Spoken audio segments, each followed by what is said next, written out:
Hola a todos, soy María José Fortuny, soy médico de urgencias en el Hospital Francés de Borja, en Gandía, y vengo a hablaros sobre el manejo de la anticoagulación y antiagregación en paciente quirúrgico urgente o con hemorragia activa. Empezamos por un caso clínico. Nos contactan con código politrauma sobre una paciente que se llama Rosemary. Es una señora de 71 años que nos trae la unidad de SAMU tras sufrir un atropello en vía pública. La paciente viene con todos los dispositivos de inmovilización correspondientes y en la exploración sí que observamos que se está hipotensa, taquicárdica, saturación de 95% y con un Glasgow con un nivel de deterioro de nivel de conciencia. En la exploración física encontramos en dolor intenso en la parrilla costal derecha con múltiples escoriaciones, el abdomen con signos de defensa y dolor intenso a la palpación en los 4 cuadrantes. Y el compañero de SAMU nos comenta que ante la sospecha de fractura de pelvis se le ha aplicado un cinturón pélvico. Entramos en su historia y encontramos que la paciente Rosemary es alérgica a la penicilina, padece de hipertensión, dislipemia, diabetes tipo 2, además de osteoporosis, cáncer de mama que está en seguimiento por la unidad de oncología y sufrió un tromboembolismo pulmonar en 2019 y otro en 2022.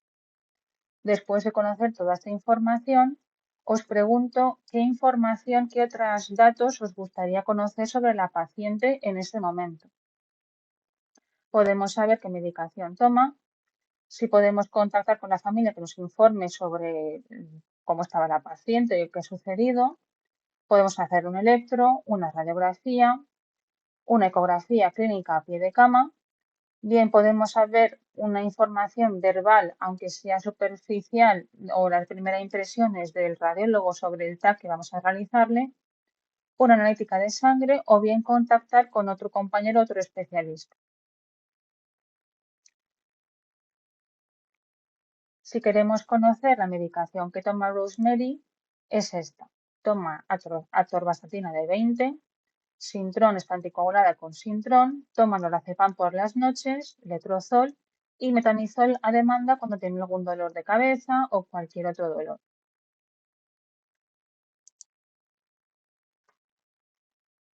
Además, se realiza una ecografía a pie de cama donde no encontramos signos de neumotórax, sí que hay deslizamiento de las dos pleuras en ambos puntos. A nivel subsifoideo no se observa derrame pericárdico, pero sí que se observa signos de líquido libre tanto en el espacio hepatorrenal como en el espacio espleno-renal.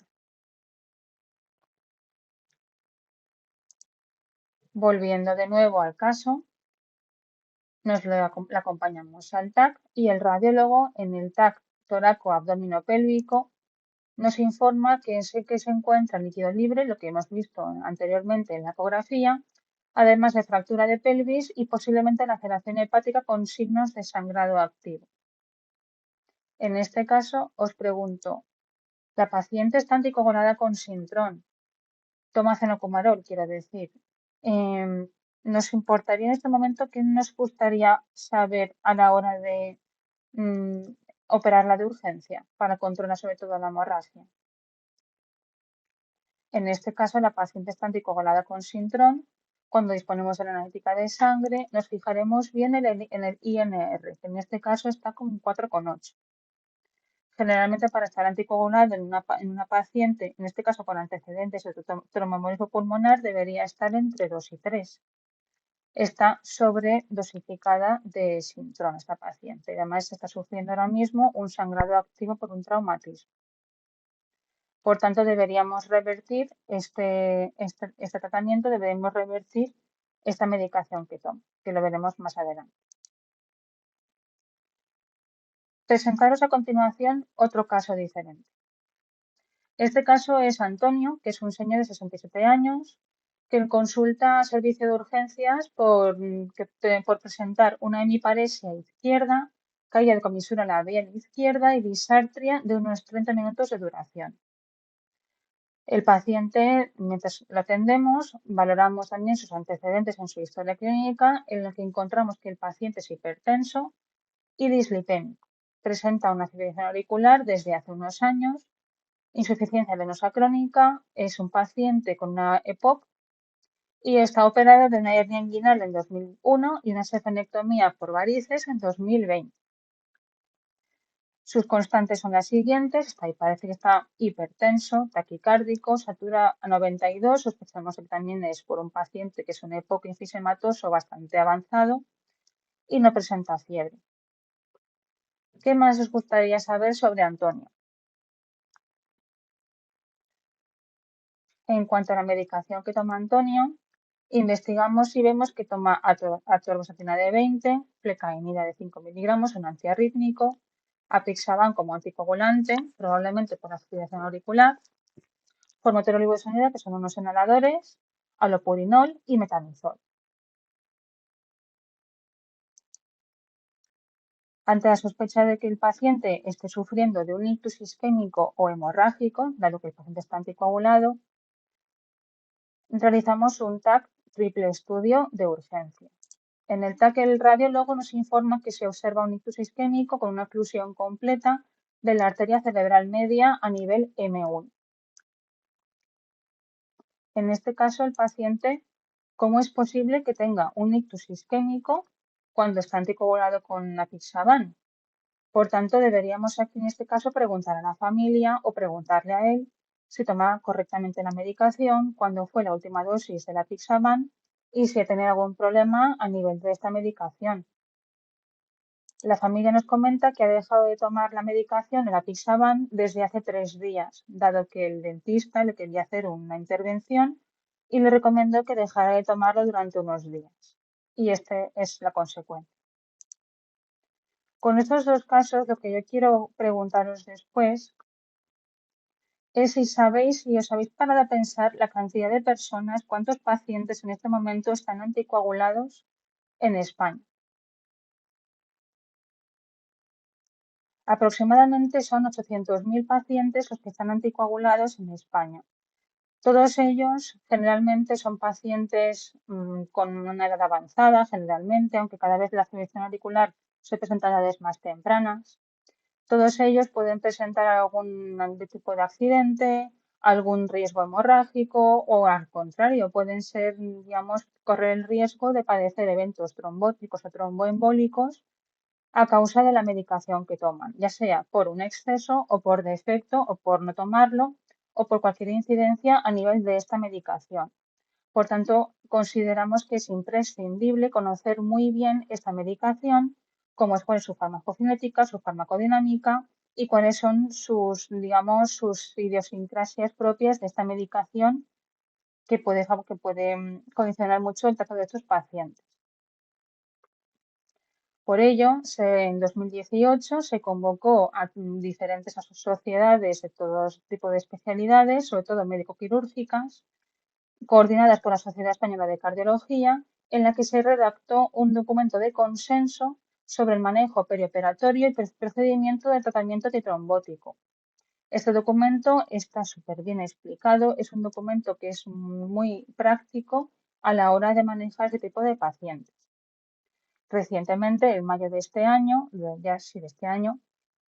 se ha publicado en el New Journal una nueva actualización como una especie de revisión sobre el mismo tema, sobre el manejo perioperatorio y también en pacientes que están sufriendo una hemorragia activa y requieren cirugía para control de la hemorragia. Todos estos documentos nos ayudarán a que todos los especialistas sigamos, digamos, la misma dirección a la hora de tratar este tipo de pacientes. Por tanto, actualmente, ¿qué tipo de terapia anticoagulante disponemos en el mercado? Disponemos ahora mismo de antagonistas de la vitamina K, que son el acenocumarol, el Sintron, y la warfarina, que es un tratamiento un poquito más antiguo, pero aún así lo podemos encontrar en pacientes, sobre todo extranjeros, que todavía lo toman. Los antagonistas de la vitamina K inhiben los factores de coagulación 2, 7, 9 y el 1. Inhiben las proteínas C y S, pero tienen un inicio de acción de 3 a 5 días. Esto quiere decir que el paciente empieza a tomar el Sintron hoy y hasta dentro de 3 o 5 días no empieza a hacer efecto. Para controlar bien si este paciente está bien anticoagulado, está protegido frente a eventos tromboembólicos, se realiza periódicamente el INR, que es el International Natural Score. Su eliminación en 60% es renal, por tanto, en pacientes con una disfunción renal, con una insuficiencia renal, sí que debemos tener muy en cuenta los niveles y su metabolismo, que será un poquito más lento. Comentar también que en los años 50 fue cuando nació el acenocumalol o la warfarina, nació inicialmente como un matarratas y posteriormente se observó y se describió que también era beneficioso para pacientes con ese tipo de enfermedades.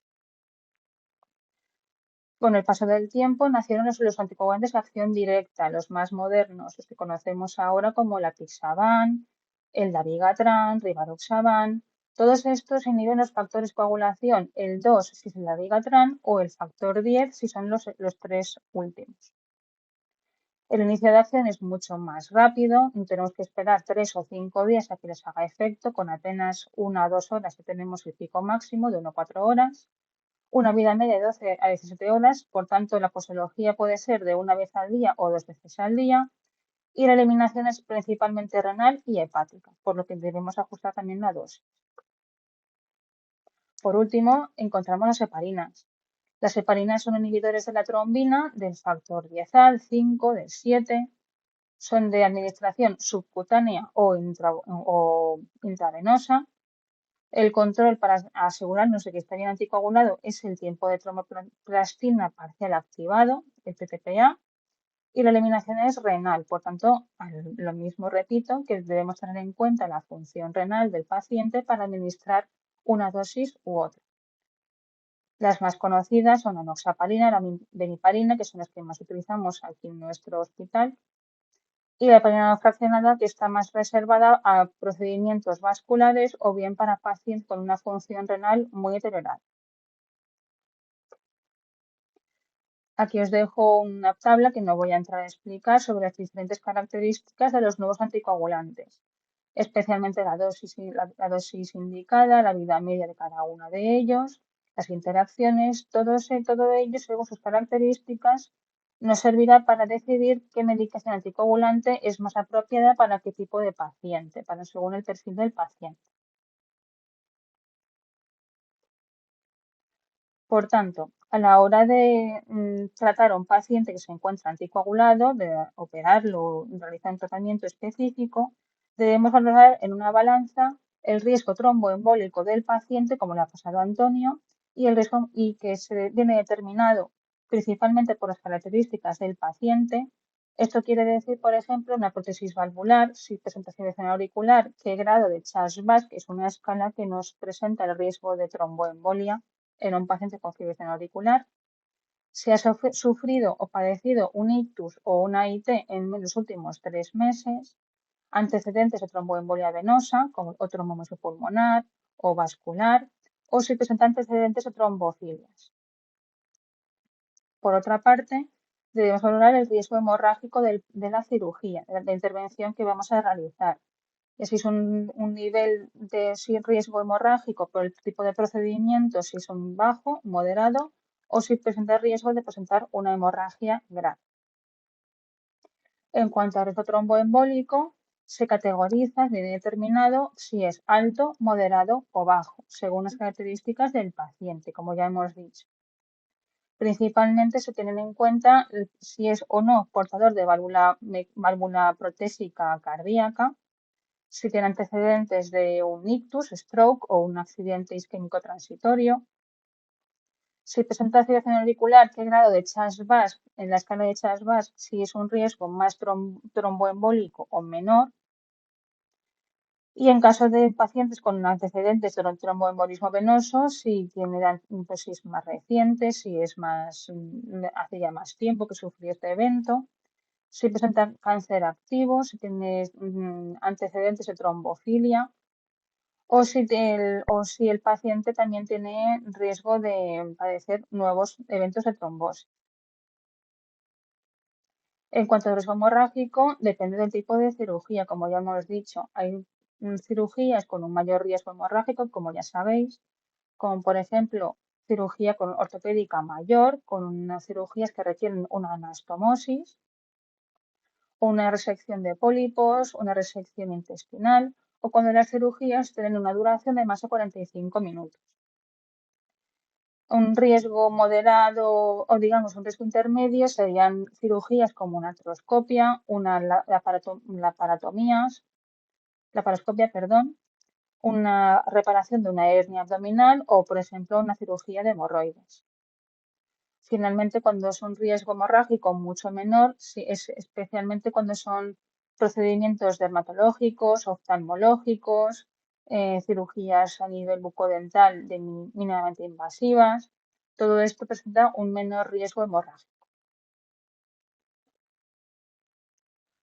Por tanto, a la hora de valorar un paciente con una hemorragia activa o que queremos realizar una cirugía, valoramos inicialmente el estado de coagulación. ¿Cómo sabemos si el paciente está realmente anticoagulado? Pues en función de qué medicación toma anticoagulante, podemos determinar, por ejemplo, con el tromoplastina o por el INR. Si estos están prolongados, estará anticoagulado correctamente. También podemos asegurarnos, si esto no tenemos disponible, cuándo fue la última dosis que ha tomado el paciente de su anticoagulante, si ha sido esta mañana, si fue anoche, si fue hace 2 días. Y también valorar un hemograma y función renal. La función renal nos ayudará a determinar también si es una disfunción renal mucho más deteriorada, el fármaco presentará una mayor vida media y más tiempo en sangre. En segundo lugar, podremos plantear si la cirugía puede o no demorarse. En caso de que sí que se pueda demorar, retrasaremos si está anticoagulado con un anticoagulante de acción directa, de los más modernos, digamos, retrasaremos 1 o 2 medidas de eliminación de este fármaco, entre 12 y 24 horas, digamos. Si por el contrario está anticoagulado con warfarina o con acenocumalol, retrasaremos la cirugía 48 a 72 horas o administraremos vitamina K endovenosa, que es digamos como el antídoto que bloquea este fármaco, que lo veremos a continuación.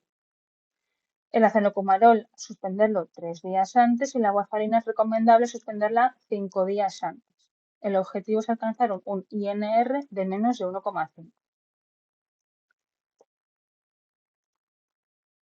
Y ahora os pregunto, ¿es necesaria la terapia puente? Quiero decir, suspendemos el tratamiento anticoagulante en un paciente anticoagulado con acenocumalol o con warfarina especialmente. ¿Vosotros aplicáis durante este tipo de intervención, aplicáis heparina, pautáis heparina?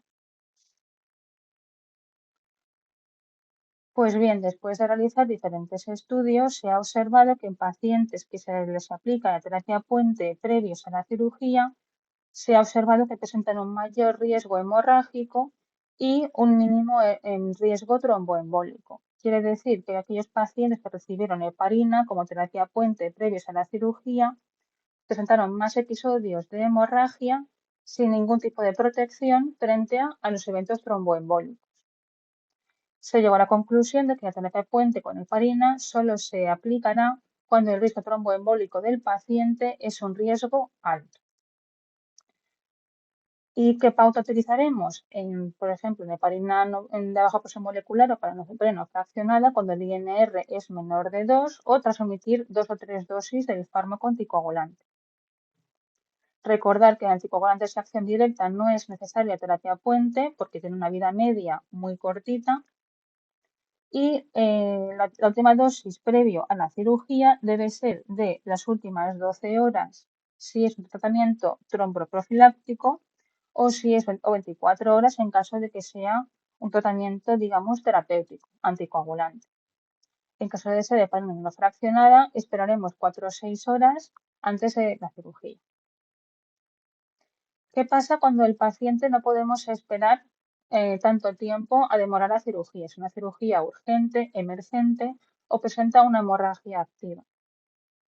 Inicialmente, como todos sabemos, las medidas generales, control de hemorragia, control de shock hemorrágico, el XABC. Valoraremos si el paciente precisa de transfusión de hemoderivados, tanto de hematíes como de plaquetas, y administraremos agentes de reversión. Los agentes de reversión que veremos a continuación son, como si dijéramos, los antídotos que tenemos actualmente, que disponemos para revertir un tratamiento anticoagulante. Además de agentes hemostáticos, como agentes, digamos, procoagulantes.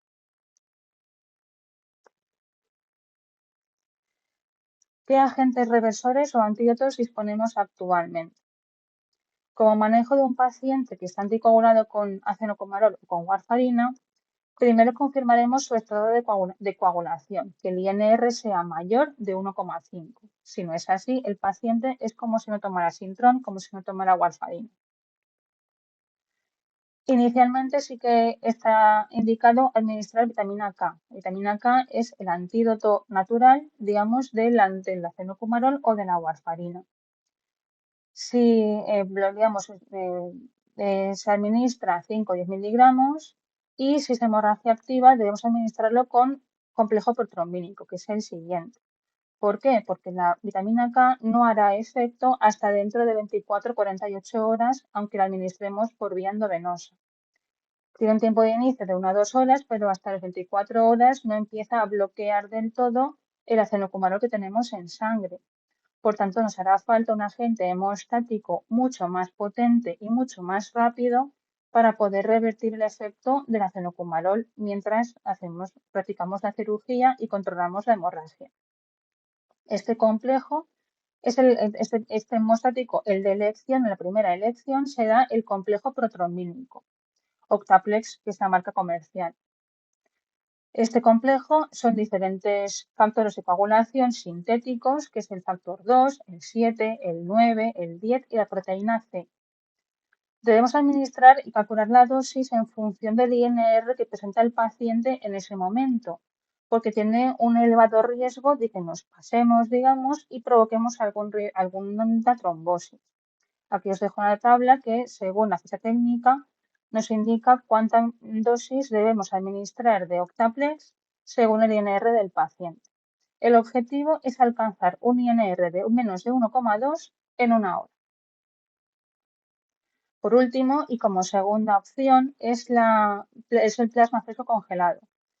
Este sí que contiene todos los factores de coagulación, es como si dijéramos un mucho más completo, pero el problema es que requiere unos 15-20 minutos para poder descongelarse. Y además, al ser de origen sanguíneo, no es un origen sintético, tiene también riesgo de muchas bacterias, de reacciones alérgicas, además de que en pacientes que son cardiópatas, que tenemos que tener muy en cuenta cuánto volumen tenemos que administrarles, también es bastante complicado de manejar.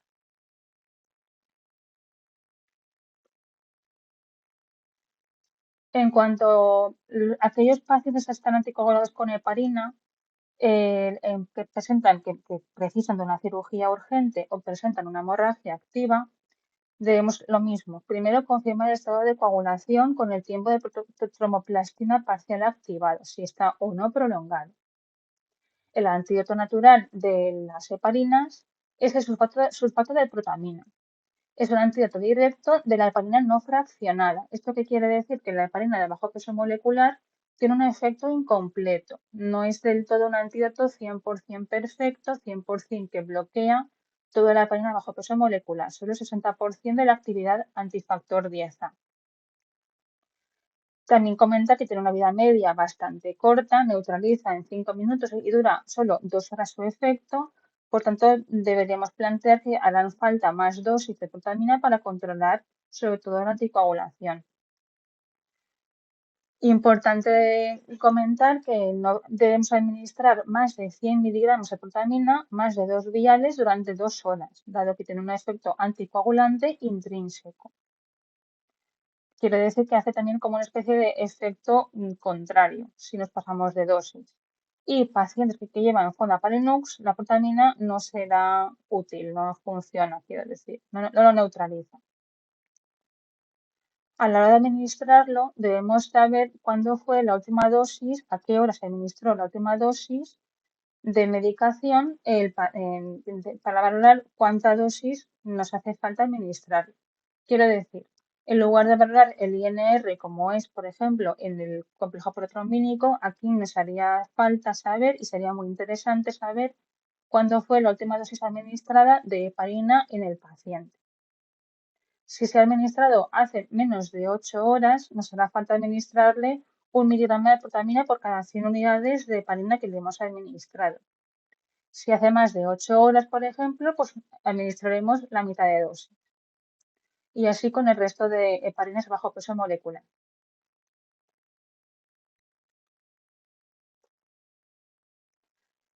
¿Y qué hacemos con aquellos pacientes que toman anticoagulantes de acción directa? Estos anticoagulantes de acción directa tenemos la suerte de que algunos de ellos ya tenemos antídoto específico. Para ello, lo mismo, valoraremos estado de coagulación con el tiempo de protoaspirina o lo más importante y lo que más información nos puede aportar es cuándo ha tomado la última dosis de esta medicación, si fue así esta mañana, si fue anoche, cuándo fue la última dosis que tomó la última pastilla de anticoagulante. Sí que recomiendan retrasar la cirugía de 24 horas, 2 inhibidas de eliminación y en caso de que no podamos demorar la cirugía y el paciente esté anticoagulado con dabigatran, administraremos el anticuerpo monoclonal específico que es el idarucizumab. Este sí que lo tenemos disponible en el hospital. Se administra, son 5 gramos, 2 viales de 2,5 y administraremos con 15 minutos aproximadamente de diferencia. Otros antídotos que todavía se encuentran en desarrollo, que todavía no han llegado a España, es el antídoto de todos los anticoagulantes anti-10A. El apixaban, el rivaroxaban, el edoxaban, todos ellos también se revierten con el efecto del arexanet alfa, que es digamos, el antídoto de ese tipo de anticoagulantes, que actualmente no se encuentra disponible en España. Si no disponemos de ninguno de los dos, porque son, digamos, difíciles de conseguir, son muy caros, o estamos en un medio que no tenemos acceso a ellos, aplicaremos lo mismo como si fuera un acenocumalol o como si fuera warfarina. Administraremos complejo protrombínico, el Octaplex, como he explicado antes.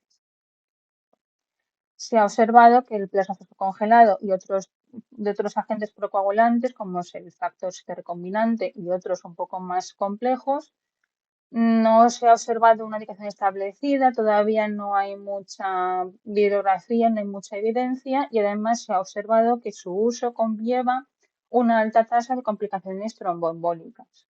Por tanto, los anticoagulantes, el antídoto específico y si no disponemos de ellos, aplicaremos complejo protrombínico. Importante comentar que el complejo protrombínico no antagoniza los efectos anticoagulantes. Quiero decir, la medicación sigue haciendo efecto hasta que pase su semivida media. Su efecto dura 12-24 horas en sangre. El complejo protrombínico es una forma de añadir factores de coagulación al paciente que está sangrando y que, digamos, compensa el efecto anticoagulante que todavía sigue activo. Por tanto, cuando estamos en la cirugía y vemos que sigue sangrando el paciente o se produce un sangrado intraoperatorio, podemos volver a añadir otro nuevo complejo protrombínico, una nueva dosis o repetir incluso el idarucizumab.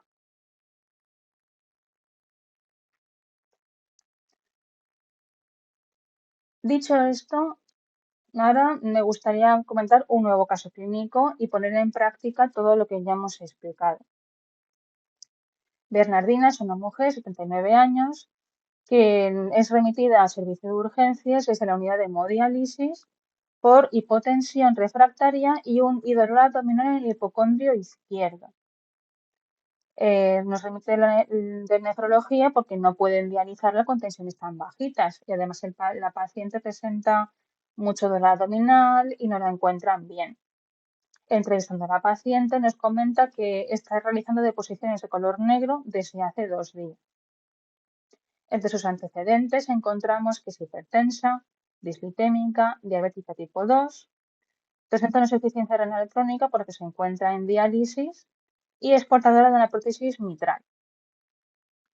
En cuanto a sus constantes, vemos que tiene tensión de 80-67, frecuencia cardíaca de 98 y el abdomen es blando, depresible, pero presenta mucho dolor a nivel de la palpación de hipocondrio izquierdo y flanco izquierdo.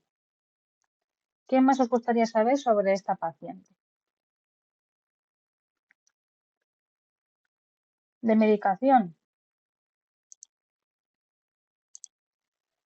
Toma furosemida, bisoprolol, acenocumarol, los pañales, el absorbente, el lorazepam, formoterol budesonida, porque hace poco también tuvo un evento de bronquitis, el alopurinol y metamizol. Y además, por su insuficiencia cardíaca, el cardiólogo le administró sacubitril valsartán.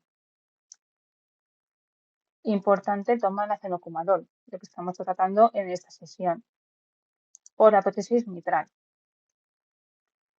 Si valoramos en la analítica, encontramos que tenía como su insuficiencia renal, como es de esperar, una hemoglobina de 8,2, al parecer hay un sangrado activo, es una hemoglobina que previamente estaba más elevada, y un INR de 2,8. Recuerdo que pacientes que llevan una prótesis cardíaca, una prótesis valvular, la indicación del INR debe estar entre 2,5 y 3,5, un poquito más que el resto de pacientes.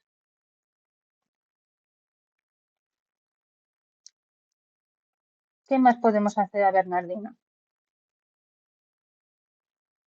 Ante la insistencia de la paciente y por parte de la nefrología, se realizó un TAC abdominal en el que, por sorpresa, nos encontramos una rotura esplénica con sangrado activo y signos de hemoperitoneo. Un sangrado activo que requiere una cirugía urgente, emergente. ¿Qué hacemos con el Sintrón que toma la señora?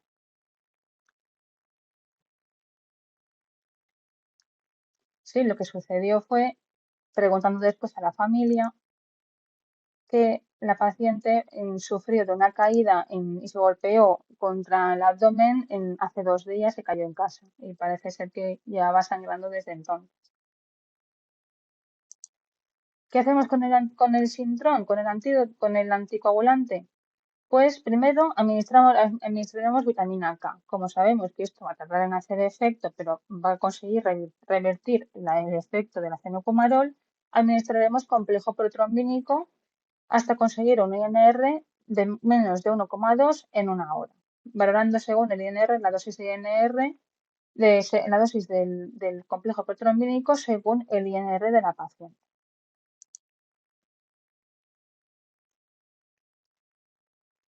Siguiente caso. Este es Juan.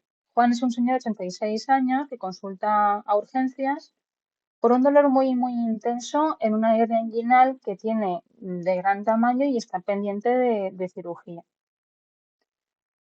En la exploración sí que encontramos que hay signos de hernia encarcelada con un intenso dolor, cambios en la temperatura de la hernia, muchísimo dolor, consistencia dura y planteamos realizar pruebas complementarias para valorar signos de complicación de esta hernia.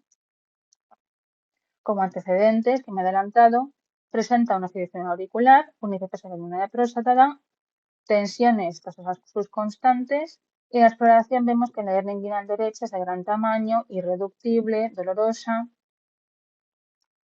¿Qué toma de medicación?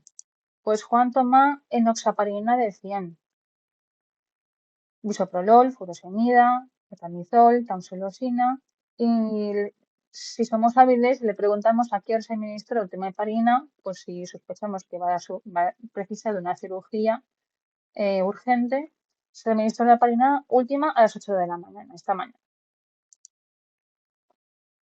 Pruebas de imagen, pues se confirma que hay una hernia inguinal encarcelada con signos de sufrimiento de asa, lo que precisa una cirugía urgente. Un paciente anticoagulado con heparina a dosis anticoagulantes por una fibrilación auricular. ¿Qué debemos hacer? Revertir esta heparina para que no nos sangre en la cirugía, siempre valorando el riesgo trombótico con el riesgo hemorrágico de esta cirugía. Si quisiéramos revertir esta heparina, administraríamos sulfato de protamina, teniendo en cuenta que su reversión no va a ser al 100%, pero algo puede ayudarnos para controlar mejor la hemorragia.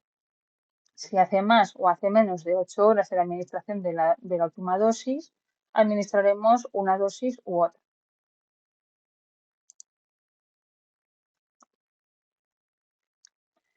Bien, cambiamos un poquito de tema. Esta es Mercedes. Mercedes tiene 68 años. Consulta servicio de urgencias por episodios de dolor torácico opresivo, de una media hora de duración, que tanto le pasa como cuando está caminando o cuando está en reposo. Comenta que es un dolor opresivo centrotorácico asociado a náuseas, sudoración y no tiene buen aspecto. Está pálida, está sudorosa, se la ve asustada. La paciente, si encontramos en su historia, averiguamos que es hipertensa, dislipémica y padeció de cardiopatía isquémica, un escasez, un infarto agudo de miocardio, digamos, en 2022, por lo que precisó la colocación de un stent farmacoactivo en la arteria descendente anterior, en la coronaria ascendente anterior. Además, fue intervenida hace apenas 2 semanas de un niño de mama, por la que todavía está recuperándose de la cirugía. Y además ella comenta que con estas fechas está muy nerviosa, tiene mucha gente en casa y está bastante agobiada. ¿Qué medicación toma? Pues toma su estatina, su bisoprolol, que le pautó cardiología, y además la doble antiagregación, ya que todo paciente que se le ha administrado, que se le aplica un stent farmacoactivo coronario, generalmente se aplica una doble antiagregación tanto de aspirina como de clopidogrel o cualquiera de los segundos antiagregantes durante aproximadamente un año. Sin embargo, por la cirugía, la paciente decidió interrumpir esta medicación porque ella sabía que es una medicación que hace la sangre más líquida y por su cuenta decidió interrumpirla antes de la cirugía y todavía no ha vuelto a reintroducirla.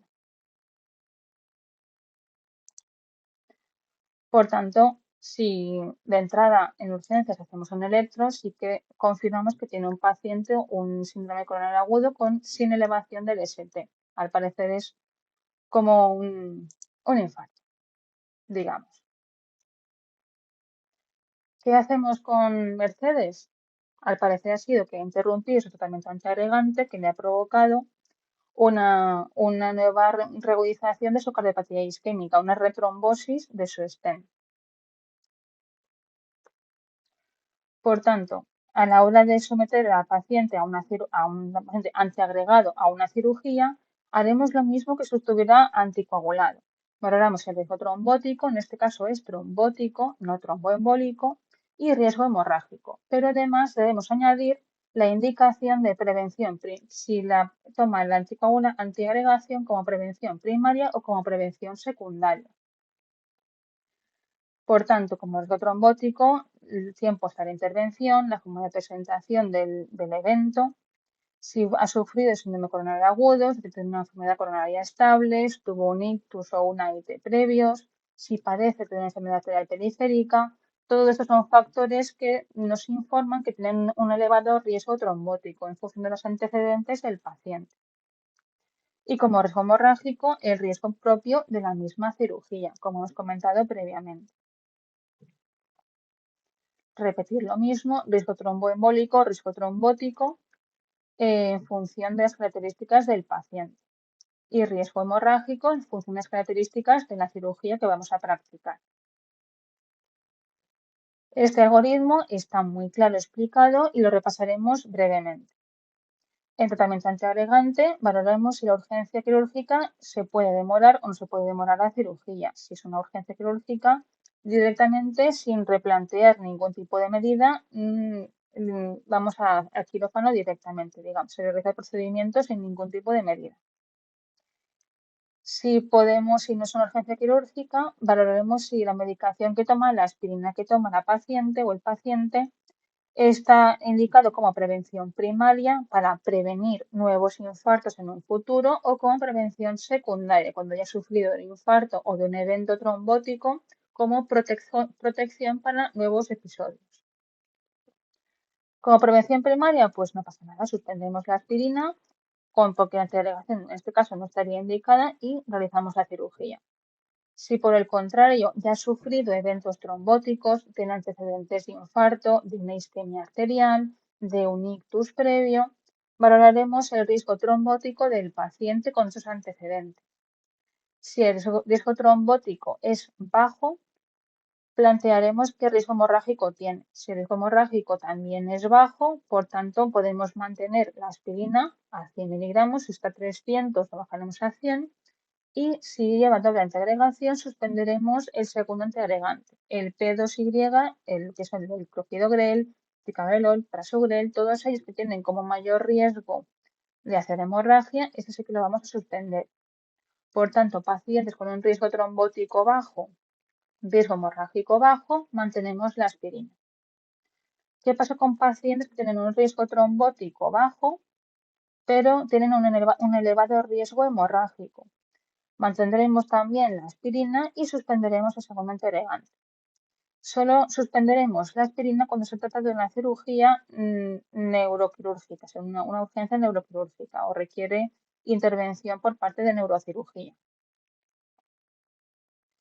¿Qué pasa si Mercedes tuviera un riesgo moderado o alto trombótico, ha tenido más de un infarto, ha tenido más de eventos isquemias arteriales y es un paciente con un riesgo de hacer un nuevo infarto, digamos?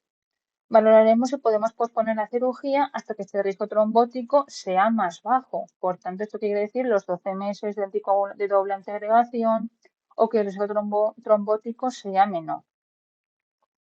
Si la cirugía no es diferible, valoraremos entonces el riesgo hemorrágico de Mercedes. Si el riesgo hemorrágico es bajo, mantenemos la aspirina y mantenemos el segundo antiagregante, porque no habrá ningún, si es una cirugía oftalmológica, una cirugía dermatológica y tiene un elevado riesgo trombótico, ponemos en una balanza y será mayor el riesgo de quitarle la doble antiagregación que mantenerlo. Aquí es donde vienen un poco más las zonas grises. Cuando es un elevado riesgo hemorrágico y un elevado riesgo trombótico, ¿qué hacemos con Mercedes? Aquí dicen individualizar, por tanto es una decisión multidisciplinar. Sí que medio sugieren que debemos mantener la aspirina y valorar o no si merece la pena, si es muy arriesgado, retirar también el segundo antiagregante o bien mantenerlo. Después de la cirugía, cuando reintroducimos la aspirina o el clopidogrel, primeras 24 horas después de una cirugía, pero si el paciente es una cirugía con mucho riesgo hemorrágico, podemos plantear retrasarla hasta 3 días. Como novedad, como algo todavía que está todavía muy en pañales, es el antídoto universal. Simplemente que conozcáis su nombre impronunciable, el Tiraparantac, que al parecer es el antídoto universal. Es el antídoto maravilloso, lo mejor que hay porque es capaz de inhibir todo tipo de anticoagulación y todo tipo de antiagregación. Es como la pócima mágica del paciente que viene sangrando, que está anticoagulado y antiagregado. Administramos esta medicación y revierte todo el efecto de toda esta medicación. Simplemente que conozcáis que existe y que está todavía en proceso de desarrollo y llegará al mercado en algún momento. Finalmente, me gustaría introducir, aunque no es una cirugía urgente, pero sí que me pareció muy interesante el documento que comparto con vosotros, que habla sobre cuándo y cómo retiramos la anticoagulación y la antiagregación y antes y después de una cirugía, en este caso programada o que sea una cirugía urgente. Ya está fuera de peligro, el paciente está ya estable hemodinámicamente, hemos controlado la hemorragia y ahora planteamos reintroducir esta medicación. En cuanto a pacientes que toman antagonistas de vitamina K, el acenocumarol o la warfarina, retiraremos, como ya hemos dicho, la medicación 5 a 7 días antes. Terapia puente, como ya hemos dicho, solo cuando el riesgo trombótico es alto. Cuando retiramos el acenocumarol, solo introduciremos heparina cuando el riesgo tromboembólico es alto. Y reintroducimos siempre con terapia puente. ¿Por qué? Pues recuerdo que el efecto del acenocumarol o de la warfarina tarda 3 a 5 días en hacer efecto. Por tanto, lo reintroduciremos siempre acompañado con heparina los primeros 2 a 3 días. En pacientes que tienen anticoagulantes de acción directa, de los modernos, aquí os dejo la tabla, pero sí que comentan que debemos retirarlo 10, 14 horas antes, según siempre la función renal. Si es una función renal más deteriorada, hay que quitarlo un día antes o un poquito antes. No es necesaria terapia puente ni para retirarlos ni para introducirlos, porque tiene un efecto muy rápido, y los reintroduciremos a las 48 horas o hasta las 68 horas en caso del riesgo hemorrágico de la cirugía que hemos practicado. En esta tabla os explican las dos tablas: cuándo introducir warfarina, cuándo retirar warfarina, cuándo introducir la heparina. Está muy bien explicado y con mucho detalle. ¿Y qué hacemos con aspirina, con el clopidogrel en pacientes con infartos, con ictus, con isquemia arterial? ¿Qué hacemos con ellos? En pacientes que llevan la monoterapia, solo llevan o aspirina o el clopidogrel o prasugrel o este segundo antiagregante. Mantenemos la aspirina de 100, siempre y cuando el riesgo hemorrágico de la cirugía nos lo permita. Recuerdo que en la neurocirugía es una contraindicación. Y la doble antiagregación, ¿qué hacemos con pacientes que tienen doble antiagregación? Mantenemos la aspirina, excepto en neuroquirúrgicos, y retiramos el segundo antiagregante. Esto lo reintroduciremos 24-48 horas, siempre y cuando valoremos el riesgo hemorrágico. Si es un riesgo hemorrágico alto, retrasamos un poquito más su reintroducción. Y si el riesgo trombótico es muy alto, sugieren administrar como una dosis de carga después de la cirugía. Una dosis, un chute, digamos, una dosis muy alta, un pico de dosis, después de la cirugía en pacientes que tienen un riesgo trombótico alto. Finalmente, como conclusiones, como ideas finales que me gustaría que os llevarais en casa, que os llevarais en vuestro pijama, recordad que son 800.000 pacientes los que están anticoagulados en España. Todos ellos presentan un elevado riesgo de eventos tromboembólicos, trombóticos y hemorrágicos, ya sea por un accidente, por una patología cardiovascular, por un incumplimiento terapéutico, por muchos motivos. Por ello, debemos conocer y estar muy familiarizados con este tipo de fármacos, su farmacocinética, su metabolismo y todas las complicaciones que pueden llevar. Siempre a la hora de practicar una cirugía programada urgente, valorar el riesgo tromboembólico o trombótico que presenta el paciente por sus antecedentes y en otra parte de la balanza el riesgo hemorrágico de la cirugía que vamos a practicar.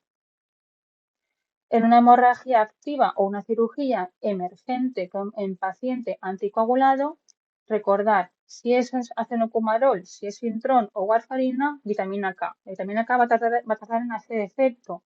Por tanto, administraremos complejo protrombínico, que es el más rápido y es el de elección. El plasmacérebre congelado, recuerdo que es un poquito más difícil de manejar, requiere muchos volúmenes, tiene que descongelarse y es más complicado. Es como, digamos, una segunda opción. En en anticoagulantes con acción directa, como es el rivaroxaban, apixaban o el dabigatran, sí tienen su agente específico, como es el adalimumab. En el dabigatran o el Adexane, que todavía no tenemos, los anti-10A. En hemorragia o cirugía emergente con pacientes antiagregados, está contraindicado la anestesia neuroaxial en mantener las todo se retira y valoraremos en caso de ser muy necesaria transfusión de plaquetas, que sería como cuando tiene muy pocas plaquetas y el paciente va a tener un sangrado importante en la cirugía o esperamos que va a tener un sangrado importante. En cuanto a retirar la anticoagulación en una cirugía programada, retiramos la anticoagulación 3 a 5 días, hacemos terapia puente solo en pacientes con un riesgo tromboembólico elevado y la reintroducimos 3 a 5 días con heparina, con terapia puente. Los nuevos anticoagulantes, los de acción directa, no requieren ni terapia puente ni para retirarlo ni para introducirlo. Y las antiagregantes, si podemos con un riesgo hemorrágico controlado, dejamos la aspirina solo y si un riesgo hemorrágico muy alto, individualizamos. Esta es la bibliografía que he utilizado y os dejo un material complementario. En este código QR podéis encontrar tanto la presentación como todos estos artículos en PDF por si consideráis o queréis consultarlos. Y como por último, Recomendaros esta aplicación móvil que está desarrollada por la Sociedad Española de Cardiología. Es muy interesante que, digamos, tenéis en el móvil, en el bolsillo, todas estas indicaciones, cuándo retirar cada medicación, cuándo reintroducirla, qué antídotos son recomendables. Es como una aplicación donde podéis consultar todo lo explicado en esta sesión. Sin otro particular, esta es la sesión. Espero que os haya gustado, que os haya sido de utilidad y cualquier cosa estoy a vuestra disposición. Muchas gracias.